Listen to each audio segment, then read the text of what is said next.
Hi Jack, how's it going? Good on you, Michael. Good, good. So what did you make of the win performance at the weekend to start off?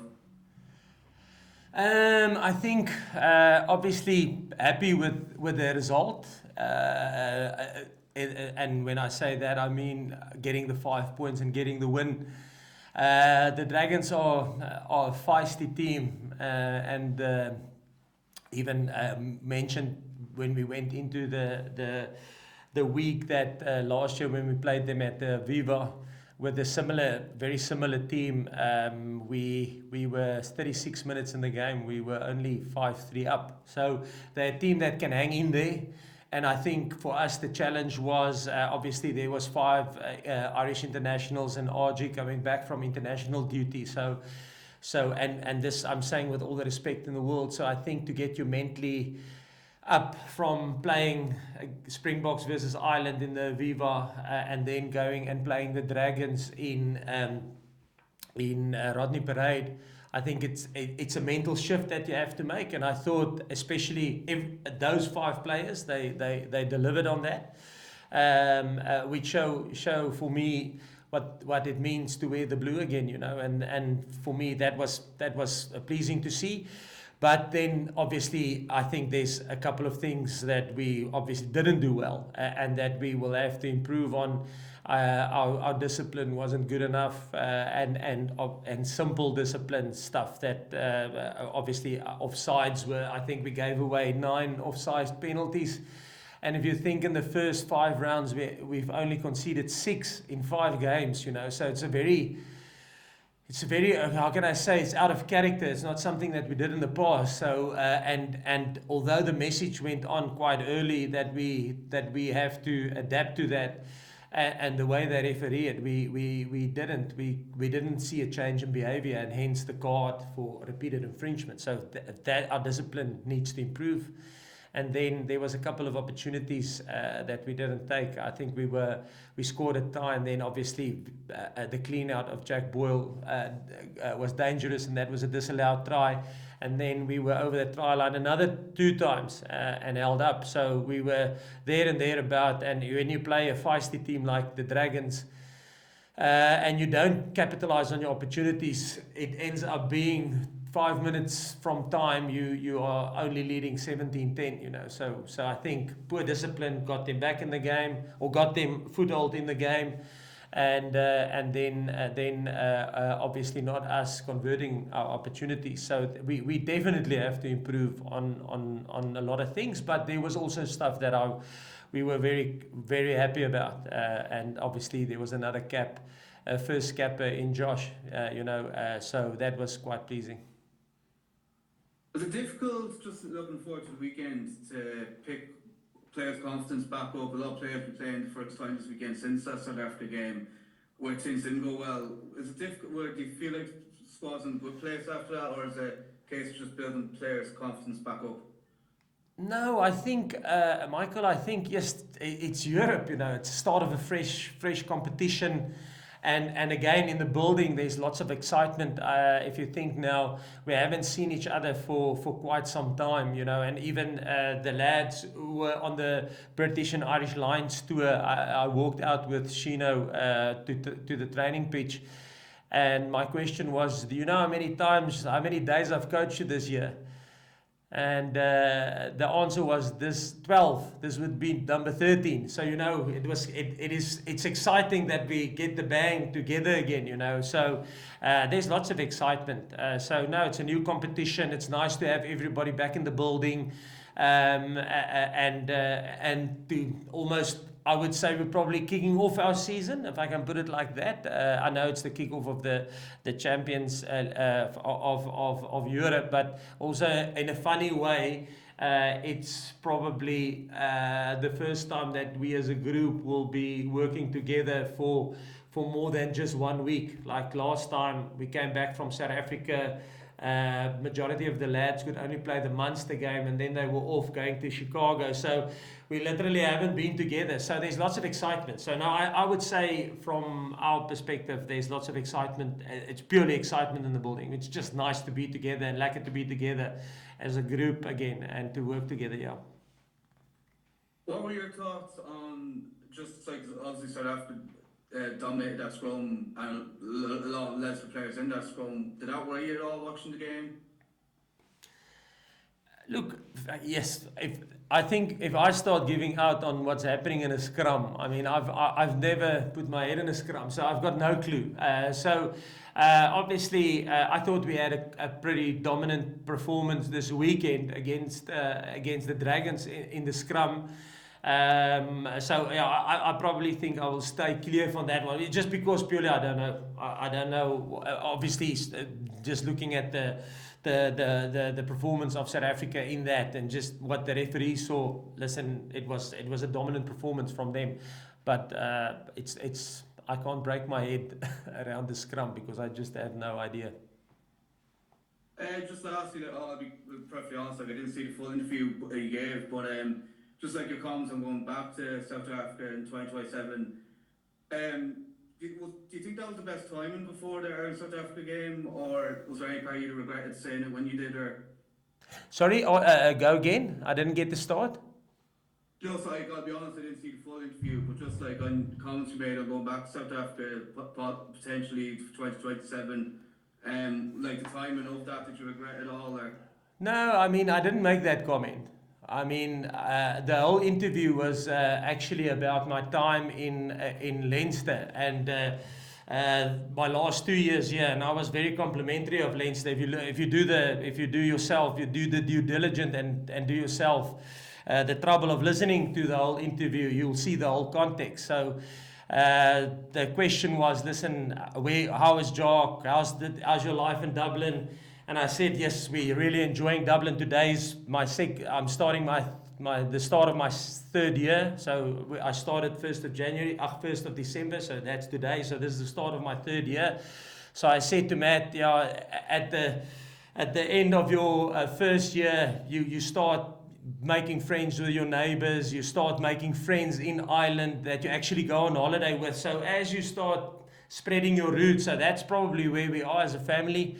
Here in Ireland, and we really enjoy it. And my daughter's over, they're on summer holidays from South Africa. My son is still he's got one more subject on the 5th of December, and then he's joining us. So we're getting the family together over Christmas time, and we really enjoy Dublin. We enjoy the club.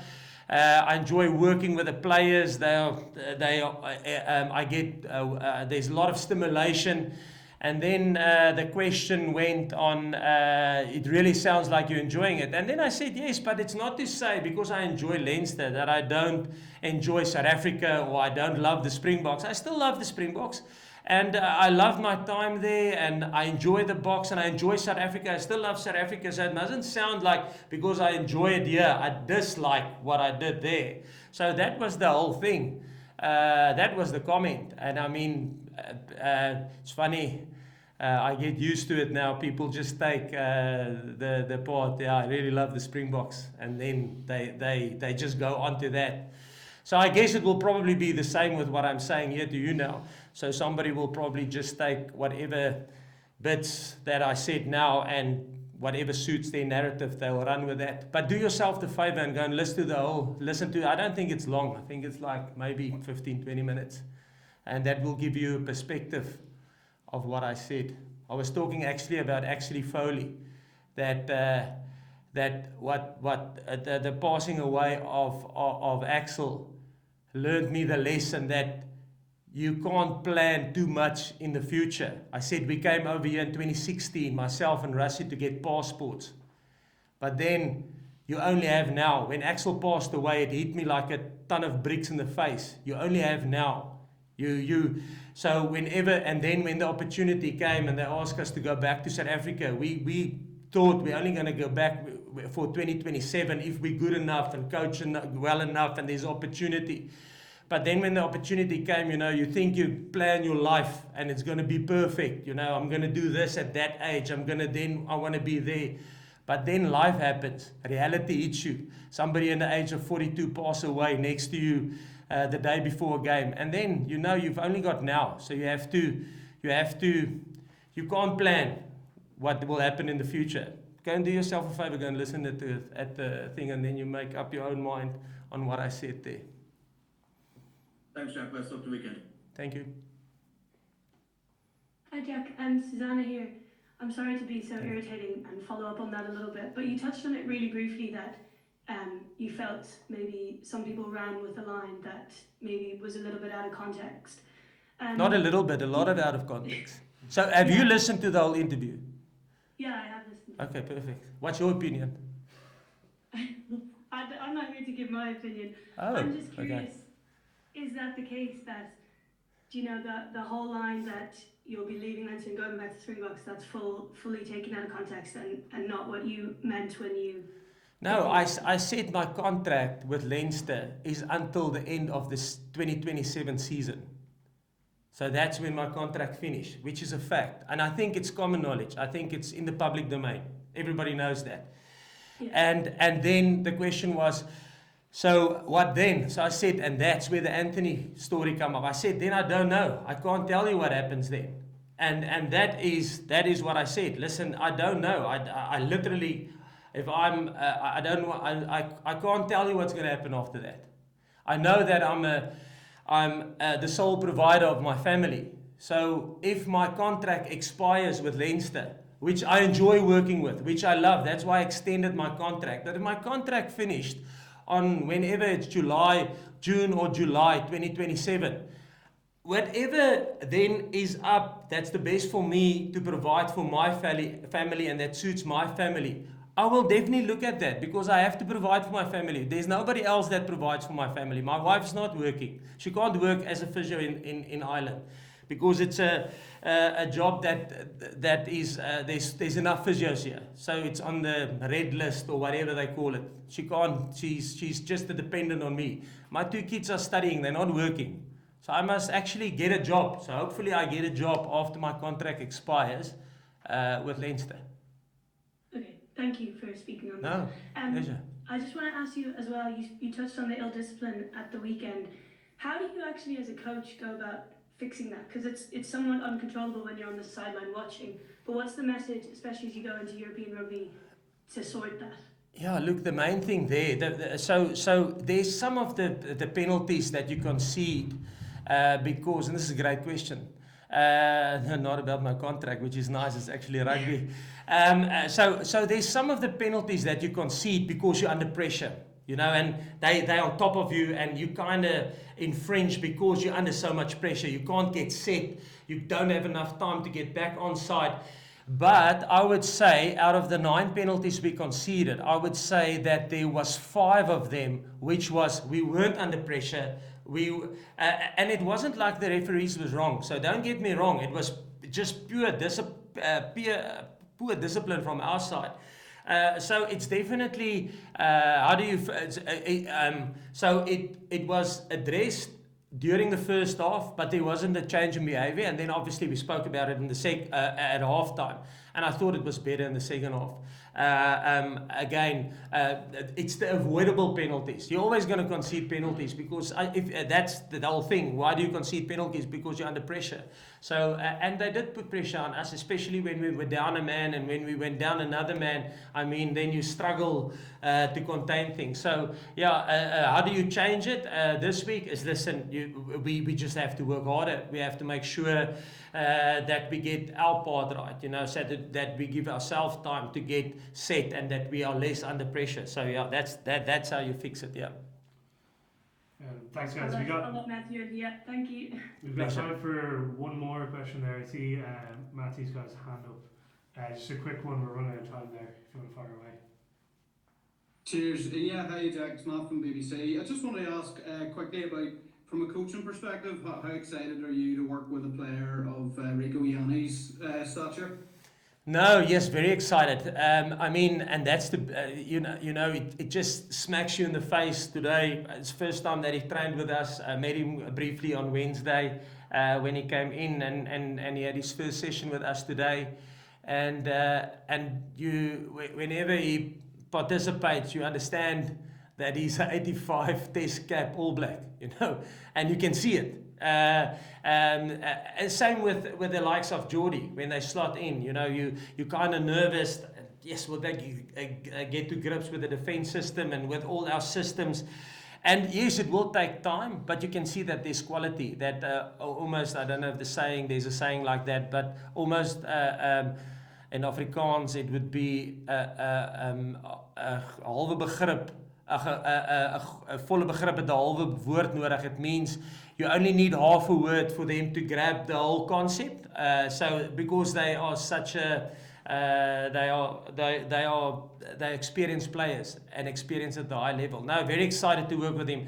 But again, he's got a lot to consume in this next 3 days of training, and but he's excited. We're excited. So, but let's see how the week goes. Let's see if he slots in. Let's see if Leo and all the coaches are confident with his how he slots in, and let's see if he's eligible on the weekend.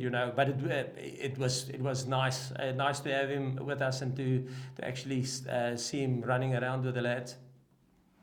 Just very quickly, his confidence levels Sorry, high because he has. Sorry, Matthew, we're out of time. We gotta get Jack on to the next call.